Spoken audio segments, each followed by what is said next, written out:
अभिनेते दिग्दर्शक प्रवीण तरडे यांच्या पत्नी स्नेहल तरडे यांनी आजवर अनेक सिनेमांमध्ये अभिनय करत आपलं मनोरंजन केलंय। त्यांच्या प्रत्येक भूमिका प्रेक्षकांचं लक्ष वेधून घेतात।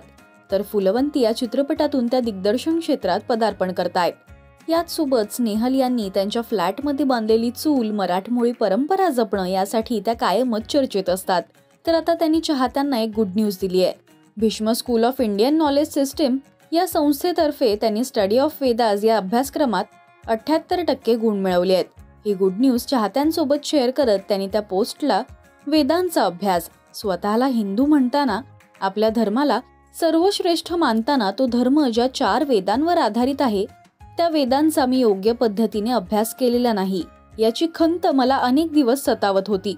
पुण्यातील Bhishma school of Indian knowledge system या संस्थेतर्फे स्टडी ऑफ वेदास या अभ्यासक्रमात 78% गुण मिळवून आज ती खंत मी दूर केली। भारतातील अनेक मान्यवर गुरुजनांच्या मार्गदर्शनामुळे या विषयात आता आणखी खोलवर जाण्याची प्रेरणा मला मिळाली आहे।